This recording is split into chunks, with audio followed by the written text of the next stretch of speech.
Hello, and welcome to my channel IELTS Listening. Let's start with one of the best practice tests for improving listening skills. To Section 1.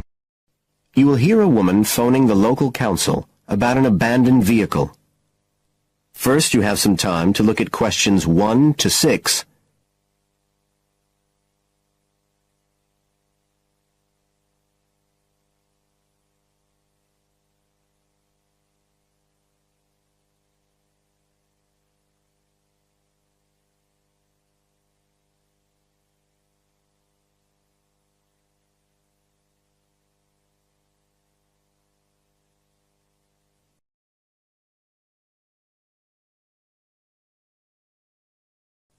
Now we shall begin. You should answer the questions as you listen, because you will not hear the recording a second time. Listen carefully and answer questions 1 to 6.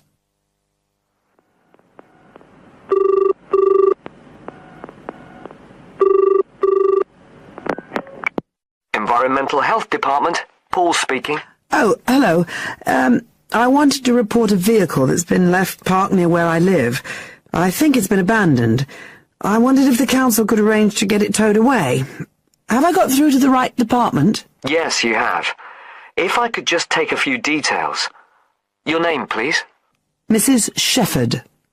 Thank you. It's not my vehicle, though. I just thought someone ought to report it. No, that's fine.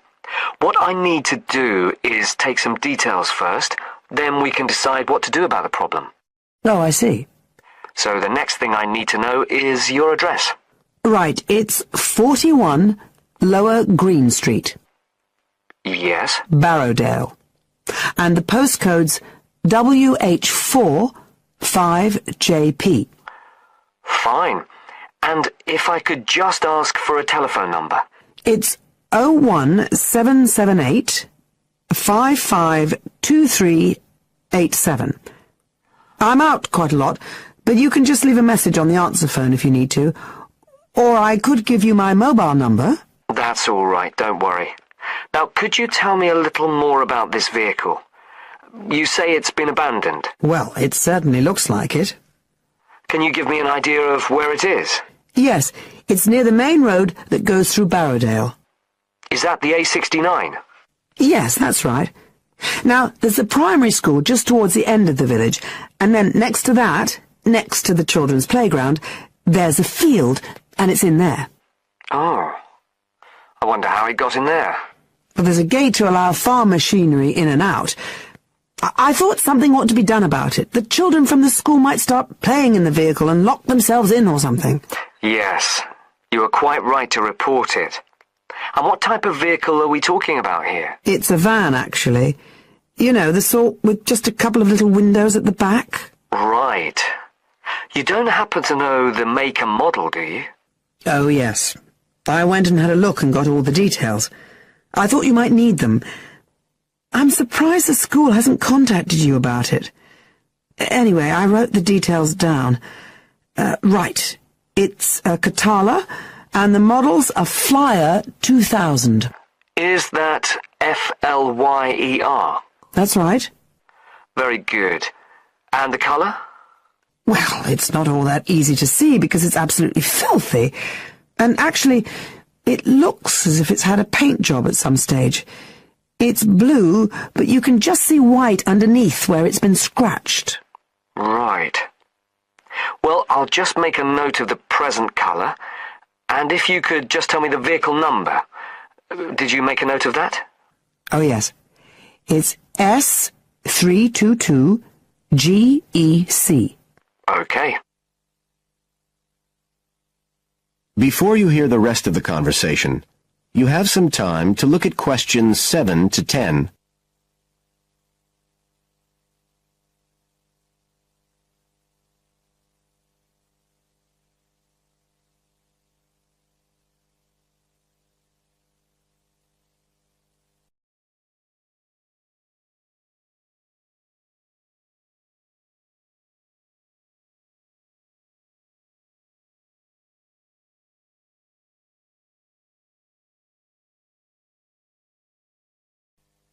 Now listen and answer questions 7 to 10. And it sounds as if the general condition of the vehicle isn't too good, from what you say. No, it's pretty poor. It wouldn't be drivable. It's got a flat tire and there's a crack in the windscreen. I reckon someone just wanted to get rid of it. That's usually the way. It's been there for nearly a week. No, it must be 8 days. I remember it was a Sunday morning when I noticed it. It wasn't there the day before. I walk past it most days on the way to the shops. I'd have thought the school would have reported it. Does the field actually belong to the school? No, it's part of Hill Farm Estate. Right. I'll just make a note of that. And I don't suppose you have any information about who might own the vehicle? No, I've no idea. So what will you do now? Well, we'll come and have a look and see if we can trace the owner. And if we can't, the vehicle will be removed as rapidly as the law permits. It could be anything up to 20 days. One thing I should say, I'm quite sure this doesn't belong to anyone round here. I'd definitely recognize it if it was from someone who lived here. So you don't think it was anyone local? Right.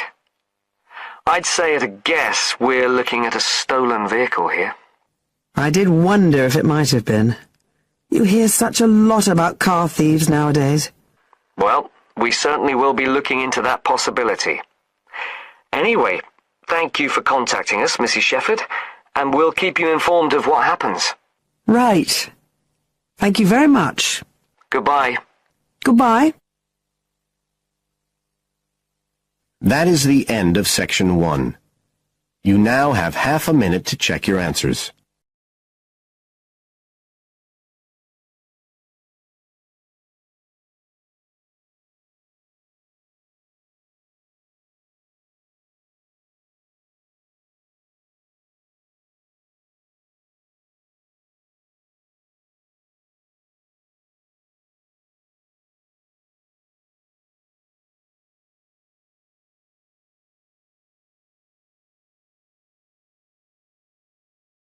Now turns to Part 2. Part 2. You are going to hear a conversation between a student and a driving instructor. First, look at questions 11 to 14.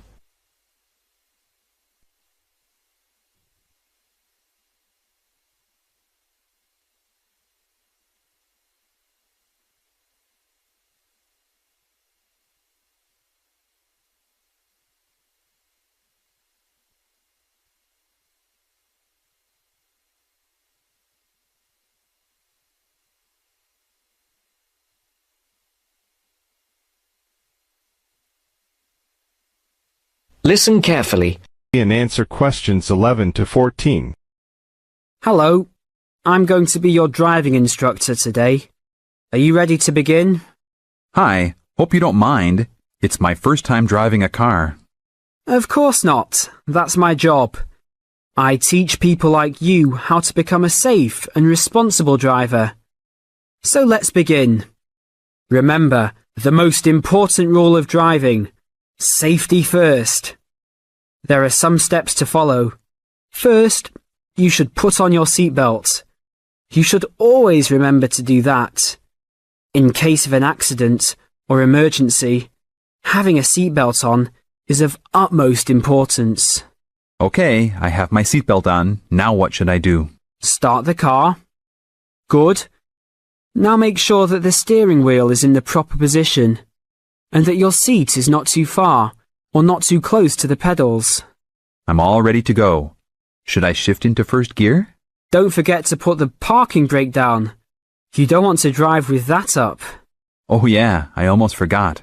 If I have the parking brake on, I won't be able to accelerate. Yes, that's right. Now put the car in reverse and slowly back out of the parking space. Good. Put the car in first gear. When should I shift? Is it better to shift slowly or quickly? You can shift whenever you feel is appropriate. This means shifting should occur smoothly. Do not shift too slowly or you will stall. Shifting too fast will waste gas. Shifting is simple. Just remember to shift smoothly. To shift, you will have to push the clutch and then push the gas pedal. Before the broadcast continues, look at questions 15 to 20.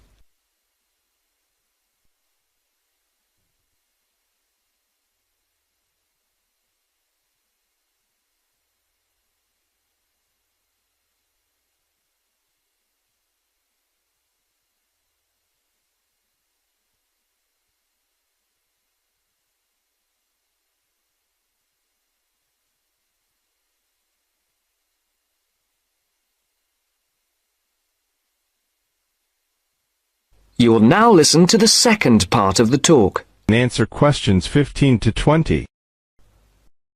Remember, smoothly is the key to good shifting. Like this? Yes, that's good. Now keep it slow. Don't drive very fast just yet. Be sure to constantly check your mirrors for oncoming traffic. Always be aware of everything that is around you, including 3 important things. Remember these 3: people crossing the streets, other cars, and bicycles riding next to you. What should I do if I see a yellow light? Well, it's always better to brake instead of trying to run it. But if you're travelling at a speed where it's impossible to stop in time, then you should try to make it across the intersection. But remember, you should always try to stop. It's the safest way to avoid an accident. Even if I have to brake very suddenly? Yes, even if you have to brake suddenly. What about if a driver behind me is going a lot faster than I am? You should always be ready to move to a slower lane if a driver behind you is forcing you to go faster than you are comfortable with. Never try to speed up to accommodate a faster driver. You could risk an accident or a speeding ticket. It's better to let him go. That sounds like good advice. Be careful.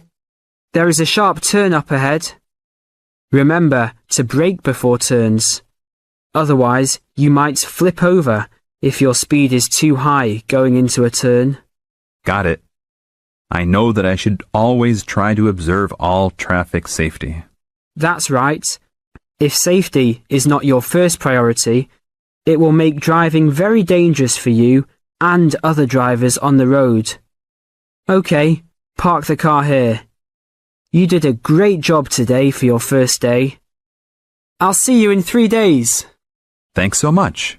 I will see you then.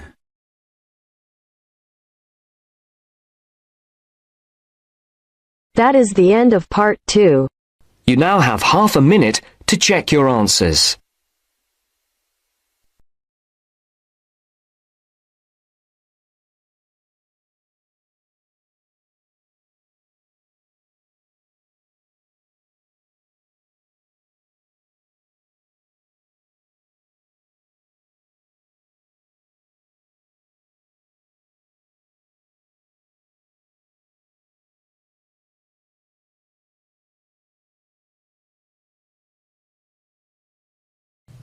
Section 3.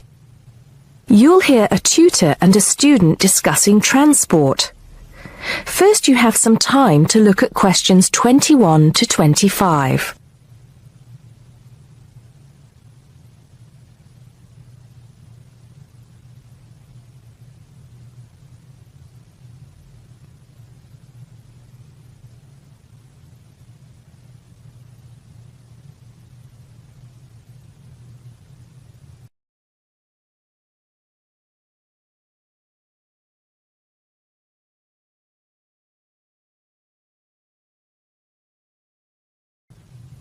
Now listen carefully and answer questions 21 to 25. Come in, John, come in. How's the paper going? Morning, Mr. Taylor. Pretty well, actually. Good, good. It's not all about bicycles, is it? I know you've got a thing about bicycles. Yes, but that's just... There are other ways to get around town, you know. Yes, I know. And I think I've researched pretty well all of them. Right then. So your paper's about urban transport in London, eh? Not just London, but that is going to be the focus. I've also looked at urban transport systems in cities around the world. Madrid, Beijing, Mexico City, Amsterdam, Paris, other countries too. You have been busy, haven't you? What's the purpose of your study? Well, two things really. I want to see if there are more efficient ways of organizing urban transport systems while cutting down on traffic congestion, and of course pollution, and to find ways of encouraging people to use public transport instead of their cars. Let's start with that then, with cars. I think you'll have a hard time thinking of ways to persuade people to swap their cars for a crowded bus or underground train. They're convenient, comfortable, faster, and sometimes they're a status symbol too. Okay, I agree that cars will probably always be the most popular means of transport, but there are ways to cut down the number of people who bring their cars into the city. It's a problem that affects every big city, and several methods have been tried. I know. As I found to my cost. When I go into London, which I do 2 or 3 times a week, I have to pay £5 to get into the city centre. Has your research thrown up any more places where they do this? Oh, yes. Apart from London, there's Oslo, Stockholm, Singapore. Now, there, in Singapore, they've got it really organized. They've imposed a tax on all roads leading into the city center, and they have electronic sensors that identify each car, and then debit a credit card belonging to the owner. Before you hear the rest of the conversation, you have some time to look at questions 26 to 30.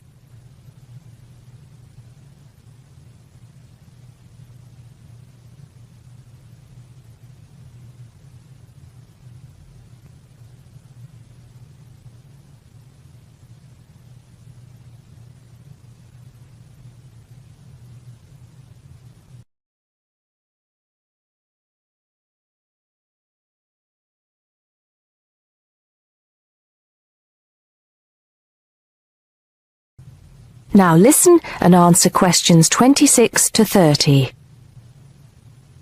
And other cities, instead of charging motorists to come into the city center, have tried other measures. Such as? Well, in Athens, cars are only allowed to go into the city center on alternate days, depending on their license plate number. In Bogota and some other Latin American cities, such as Quito and Sao Paulo, they've developed what is called a BRT system. A what? A BRT system, a bus rapid transit system. People leave their cars outside the city and take buses, which have special express lanes into and through the city. It's been so successful that they're trying it out in Mexico City, Beijing, Seoul, and Taipei. And other cities are pedestrianizing more and more areas of the city center. I see. How have these measures affected traffic congestion and pollution levels? In most cases, it has led to a reduction in the number of cars entering the city center. Certainly in Singapore, where it's now much easier to move around the city and the air is much cleaner than most other cities in that part of the world. London too, I believe. I can give some facts and figures if you like. Please do. In the first year after the tax was introduced, the number of people using buses to get to the city center rose by 38%. Really? 38%? Incredible! Yes, and the number of cars entering central London dropped by about 18%. There's more. The number of people using bicycles and mopeds went up 17%. I knew we'd get to bicycles at some point. Well, yes. In the city, the bicycle has a lot going for it. You can avoid traffic jams, there are no parking problems, they don't pollute, they're cheap to run, and they don't cost very much. Oh, and here's another fact for you. You can fit 20 bicycles in the space needed to park one car. Well, I never. But I can't see it catching on. Besides, we seem to be getting off the point. Not at all. China, Japan, and Holland have all integrated bicycles into their urban transport systems. In Holland and Japan, they've got special parking areas for commuters who get to the station by bike. And Japan has even built multi-story parking facilities for bikes close to railway stations. Then look at America. In New York, delivery services use bicycles because they can deliver messages and small parcels far more quickly and at much lower cost than cars or vans. Even the police use bicycles. In fact, in about 80% of the towns in America where the population is around 500,000, the police regularly patrol on bicycles. And they have proved to be effective because they can reach the scene of an accident or crime faster and more quietly than officers in patrol cars, making a lot more arrests per officer. Well, you do know your bicycles, don't you? But I do need to hear more about the public transport system and what's to be done about that. And I'd like you to look a bit more into the economics of it, how much it will cost to improve the situation, and so on. Okay? Right. See you next Tuesday. Yes, next Tuesday. Bye, Mr. Taylor. That is the end of section 3. You now have half a minute to check your answers.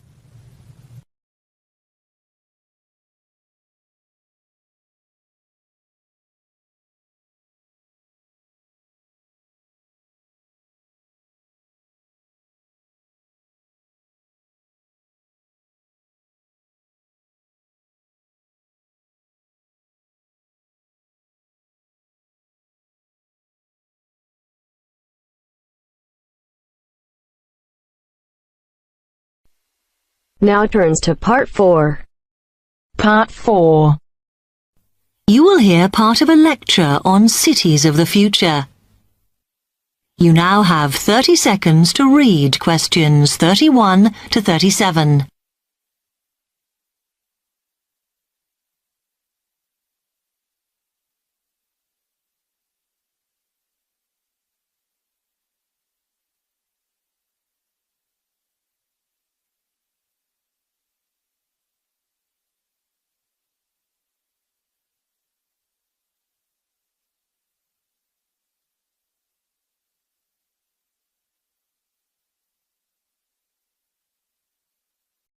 Listen carefully and answer questions 31 to 37.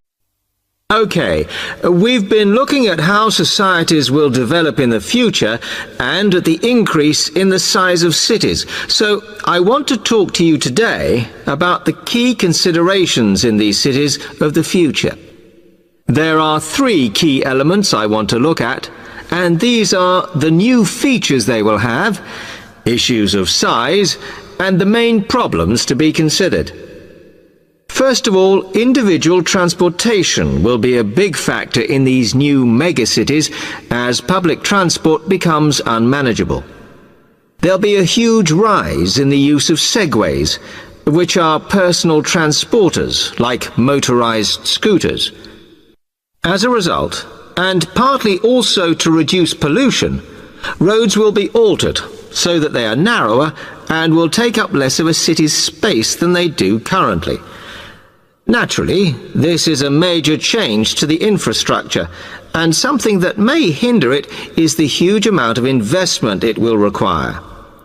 The next thing is, what is going to happen to the commercial areas? We do not want these to become even larger concrete jungles than they are at present, so we have to look at design. And current designs for city development include building gardens on the roofs of these buildings to make a more pleasant environment for workers. And you may think that these areas will expand to cope with increased commercial activity.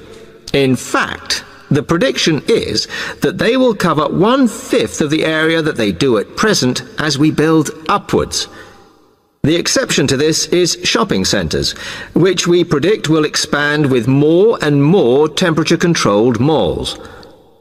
What may cause difficulties is that the superstores will be confined to the outer edges of the city, as they will be too big to fit into the new malls. Then, of course, there are the residential areas, and these will undergo their own changes. One particular development will be houses which are built from glass, as innovations in this material allow it to provide light without causing problems with temperature inside a building. The residential areas will not be allowed to expand without limit, as happens in some areas at present, and their size will be restricted to a population of 15,000. One issue, which has yet to be resolved, and I'm not sure it ever will be, is how we manage to house older residents. They will be increasing in numbers as time goes on. Finally, how will these cities live? We know we have limited energy sources, so what will we do? Well, something currently in development, which will be a feature, is that waste is going to become an energy source. For example, to provide gas in homes. Also, as new technology and systems are developed, we will find that energy plants will become smaller. Another energy source we could use, but one which raises issues of having enough space and too much noise, is wind farms. Because of the problems, I'm not convinced these will be the grand solution to our energy problems that we thought they were going to be. Now you have some time to look at questions 38 to 40.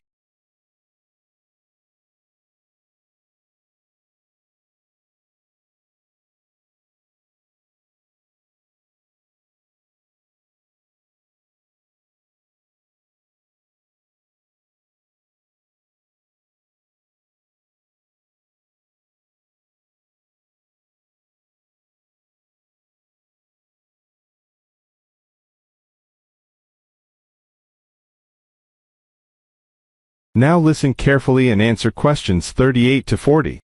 Now, moving on to looking at the social aspect of cities, we need to look at housing and how people will live. Cities currently have flats in the centre, populated by single people and wealthier residents, and families tend to move to the outskirts. In the future, the centre of cities will see a dramatic change. We will see many more examples of cooperative buildings. This is where people join together to form a company that owns the building they live in. And despite continuing shortages, there will also be a rise in the provision of retirement homes in city centres, so that the elderly can have easy access to hospitals and shops. Recently, we have seen a levelling off in the growth of private housing, and I think that will not change. But we are likely to see more social housing, as far fewer people will be able to afford to own their own homes. Okay, now, if anybody has any... That is the end of section 4. You now have half a minute to check your answers.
Dear viewers, thank you for taking this listening test.